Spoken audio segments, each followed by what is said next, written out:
Right now, I'm challenging myself to see if I can make 128 Regulation H teams that are each different from one another over the course of 128 days. Why 128, you might ask? At the end of the 128 days, we're going to do something special where we battle every team against each other in a single elimination bracket to see which team emerges on top. There will be some competitively strong teams, there will be some gimmick teams, and there will be some probably a good number of goofs and gaffs in there, so if you want to follow through to the end, subscribe so that you can keep up with each day. But without further ado, let's move on to day 92. Alright everybody, welcome back to another video, and in today's video, we are going over a team that I made for the Beat Me, You Take My Pokemon live streams in order to freshen it up a little bit. This is the fourth team, as the first three teams in the 128 challenges were the other three teams, and I kind of frankenstein'd some of the Pokemon that were in those teams in order to build this completely new, well, I guess it's not completely new technically, because that's really not how it works, but it's kind of like a recycled kind of new thing where it's somebody's used it, but it's new to you because we have a Porygon 2 and a Sneasler and a Kingambit now. So starting out with this team, we are taking the Rillaboom from the Sand Trick Room team, and this Rillaboom is a pretty simple Rillaboom set because we got the Fake Out in order to make it so that we can flinch a Pokemon the first time that Rillaboom is on the field, but also the Grassy Glide and the Wood Hammer are going to be our consistent grass type damage as we're setting up Grassy Surge with our ability, because that's the thing that you do with Rillaboom every single time. And we also have the knockoff option on Rillaboom in order to get rid of the opponent's items, and we want to be pretty special tanky, so we're going with the Assault Vest, and it does help out to use the Assault Vest since we have 4 moves that are not status moves on Rillaboom, or Terrafire on Rillaboom to make it so that we resist fire is the big thing, but also resistances to ice and bug are nothing to scoff at. Up next we have the Torkoal from the Sun team, and this is more of a support orientated Torkoal where we were using the Rocky Helmet to maybe catch an Urshifu's Surging Strikes, which is not as useful in this Torkoal, but our Torkoal is super defense tanky so that hopefully we can use Torkoal to beat physical attackers. And we do have the Spread Heat Wave with no eruption since our Torkoal does have Trick Room, but it really doesn't value the Trick Room too much. If anything, this team values the Trick Room more so that other Pokemon cannot use Trick Room against this team.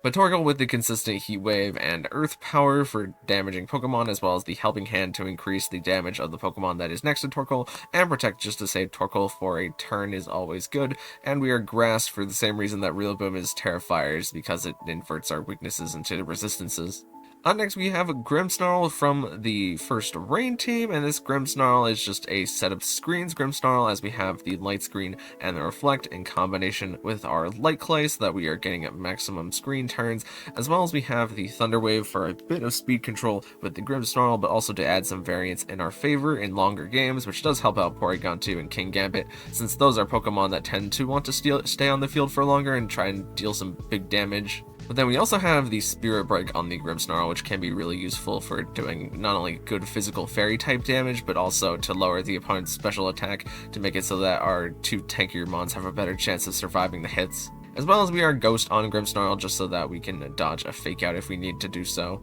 Oh, and of course with Grimmsnarl, you're obviously Prankster so that we're getting priority on our screens and our Thunder Wave. Next up, we got Porygon 2, and this is a pretty common Porygon 2 from early in the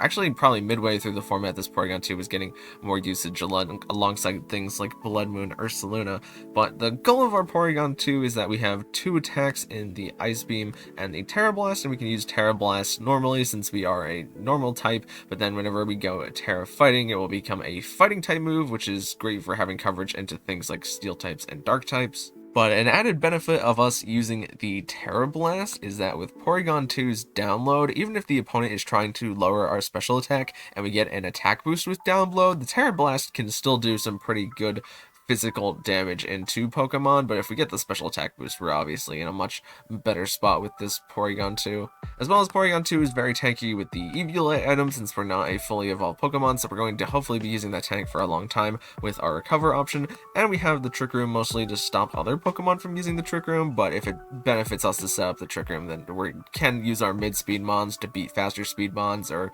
we can use our fast Mons in order to beat slow Mons. It really depends on the matchup. Next up we have Sneasler, and this Sneasler is going to be an Unburdened Seed Sneasler, and we're obviously using Grassy Seed because we have Rillaboom with us, so whenever the Grassy Seed activates, Sneasler will become twice as fast, and we're using a bit of a riskier Sneasler as we don't have the Protect or the Fake Out on this Sneasler, as we're going full offensive moves in the Dire Claw to get that 80 base power poison damage, but also a 50% chance to sleep poison or paralyze the target, which is absolutely nutty in this format, as well as the Close Combat just to do really good fighting type damage, and we have the Coaching in order to give defense boost to all of our mons, but also attack boost on things like King Gambit, even Porygon 2 if we decide to use the Terra Fighting on it to get even further damage for physical Terra Blast whenever our attack becomes higher than our special attack. Grimmsnarl can use the physical attack from the Coaching, and also so can Rillaboom use the physical attack boost. And lastly, on the Sneasler, I decided to slap on the Acrobatics. Since we're getting rid of our item, we can get a 110 base power flying type move, and we're Terra Flying so that we are not being weak to ground, and the flying will also boost the damage of our Acrobatics in case we need a little bit of burst damage very quickly. And lastly, we have the consistent King Gambit here, who can really afford to threaten and intimidate Pokemon, like Incineroar, maybe not so much with the Dark-type moves, but we can use the Intimidate that we get on King Gambit to make it an attack boost because of our Defiant ability, and take out all of the Incineroar's friends, hopefully, with King Gambit, but we also have some setup ourselves on the Sword Stance, and then we're going all out with our Dark-type damage in the Priority Sucker Punch and the high base power Kowtow Cleave, and using the Dark in order to boost our dark type attacks, but also to get rid of our quad weakness to fighting or weakness to fire because we won't be a steel type anymore. And we have the black glasses to even make sure that our dark type attacks are picking up the KOs that we need them to. But yeah, that's the basic gist of the team. Let's get into some battles. Alright, we do have less battles today to discuss just because, as I mentioned before, I am using this team pretty often for the Beat Me, You Take My Pokemon live streams that we do on the channel. But just so you can see directly some play on how this team works, the opponent has a Sand team here, and they also have a Kingdra, but they have no brain to set up the Kingdra, which makes me think that they want to be Sniper Kingdra with maybe Dragon Cheer Garchomp as an option, and then the option for them to set up Trick Room with like the Bronzong and then the Clefable to redirect can be very threatening. And of course, Volcarona is a very good set sweeper if you only have special attackers, but we mostly have physical attackers on this team, so Volcarona theoretically shouldn't be too much of an issue. But we start out the game and they lead Garchomp and Tyranitar, which is pretty okay for us because we lead Sneasler and Grimmsnarl here, and I decided to have Grimmsnarl set up the Reflect, and Garchomp is faster than Sneasler right now because we don't have a lot of speed invested on Sneasler. A nice thing about the Sneasler is that we can afford to not have as much speed because we are Grassy Seed Unburdened, so we'll unspeed things, but if we don't bring Rillaboom with Sneasler does tend to be a little bit slower than you'll expect, so maybe fortunately we get the close combat off after taking the Dragon Claw damage, so it does less damage to us, and we bring Garchomp way down, and Tyranitar actually goes for the Stone Edge here as everything on the field takes sand damage on our side. But now we swap in Porygon 2 and we get a special attack boost here off our download, and Tyranitar protects as Garchomp reveals that it has a tech move for Iron Head there, so unfortunately we could not Spirit Break into Garchomp. But now we bring in Torkoal and we just protect Torkoal, and we catch a Dragon Claw with Porygon 2. Porygon 2 not in any real danger here, so we just get up the Trick Room and we Terra Fighting our Porygon 2 and we get Earth Power into Garchomp. Unfortunately, Earth Power does not manage to take out Garchomp, but Terra Blast is definitely going to take out Tyranitar, and they're Dragon Clawing, trying to take down Porygon 2, but Porygon 2 is not having any of it. We Heat Wave miss the Garchomp, which is not something we wanted to have happen there. Porygon 2 is going to recover, and they get the Fairy move and Dragon damage into Porygon 2, and it doesn't even bring it below half health here. We get the Heat Wave with Torkoal again, and Torkoal is able to take out Garchomp there, as also does some damage to Clefable. And Clefable reveals that it has Wish, which means that this battle can go on for a while. And I just helping hand Porygon 2 and hope that they don't redirect with Clefable here in order to take out their Kingdra, to make it more likely that since we have Sneasler, we can just use Sneasler to take down Clefable in order to beat their Wish stalling. And the opponent seems to understand that because they decide to forfeit here. Here we have what is maybe another Dragon Cheer Sniper team with the Inteleon Sniper and the Dragapult using the side Dragon Cheer onto the Inteleon, and they also just have some offensive components in King Gambit, the Ursaluna, and then Talonflame and Serena in order to support those offensive components by getting up Tailwind and preventing them from being faked out. So our game starts with Porygon 2 and Grimmsnarl here, and they do start Dragapult and Inteleon, which is kind of what I was hoping they would start. We don't get the special attack boost on Porygon 2, which is a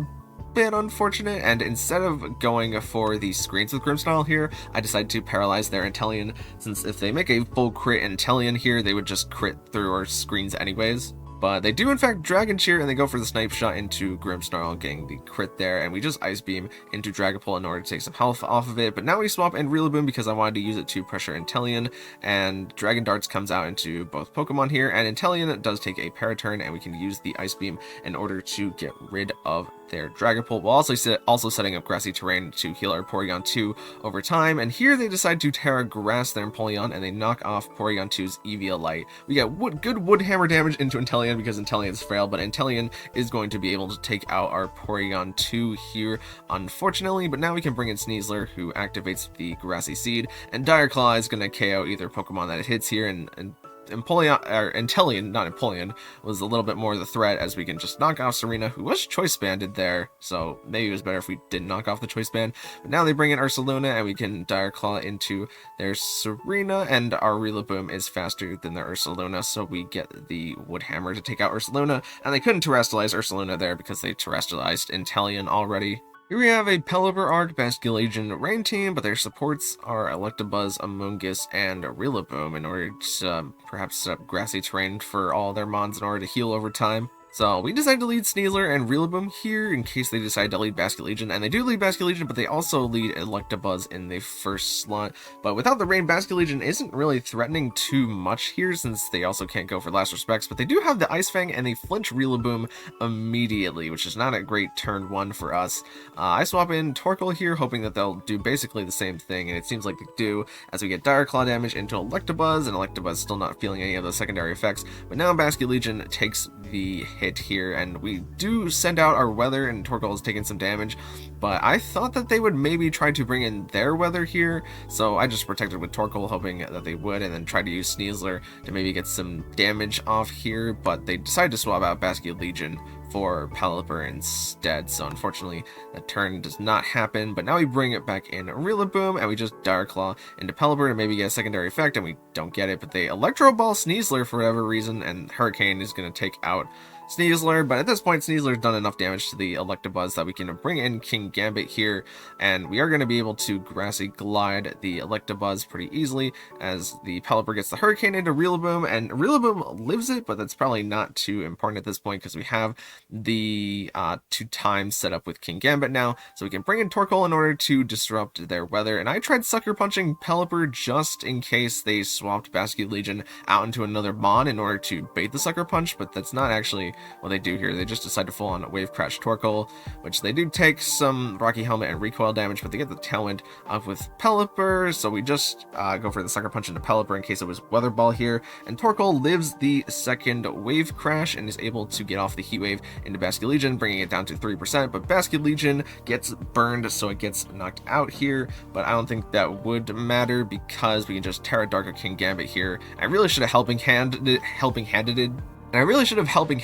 the Sucker Punch there for King Gambit just to make sure it picked up KO into our Caledon, but I was pretty sure it was going to pick up KO into our Caledon. So even if Basculegion didn't get burned on that previous turn, whatever it Wave Crashed, it would have probably caused it to KO itself without being able to KO us. Lastly, we have a pretty strange team here, as Mienshao is definitely something that can be considered a little bit more niche right now in the format, but they have just a regular Golem, which I don't think I've ever seen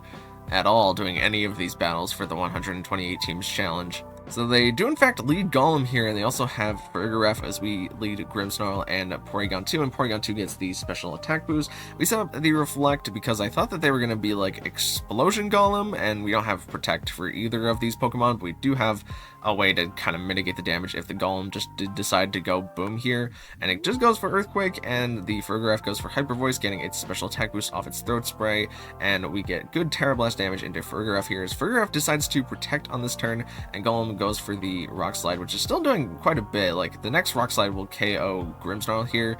No flinches on either Mons, and Porygon 2 is back to full health, and we get up the Light Screen here. Grimmsnarl getting KO'd there by the crit, but I don't think that matters. Porygon 2 still taking damage, but at least Porygon 2 gets off the Terra Blast in order to take out their Fergaref, and now we can bring in the Sneasler, who I was willing to bet would be faster. They do go for the close combat into Porygon 2, perhaps being a Scarf on the Annihilate, but since we went Terra Flying on Sneasler, we were able to take their Annihilate there, and we can just click Ice Beam into their Golem in order to put it down to 1 health, which they are weakness policy Golem, but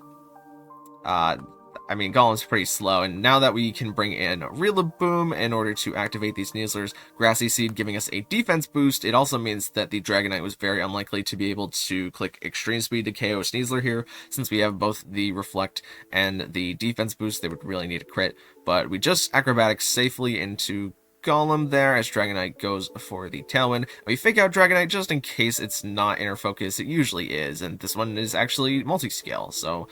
we get good damage into Dragonite there basically for free, and the opponent just decides to give up once that turn where we faked out them happens. So yeah, that was the quote-unquote Frankenstein together team that I made to beat Regulation F teams. I'm not quite sure what this video is going to be called yet, but also, just to plug myself again, if you want to earn any of these Pokemon as they are built, and I build all the Pokemon that I use myself, so you don't have to worry about me giving you a genned Pokemon. So if you want to earn one of these Pokemon in-game, subscribe and turn on notifications for the next Beat Me in Battle You Get My Pokemon livestream, and test your luck and see how well you do, and I'll look forward to you challenging me. But in the meantime, thank you guys so much for watching. If you liked it, maybe consider leaving a like on the video, and even consider subscribing, because both of those things would help me out an absolute ton, and I will see you in the next one. Thank you.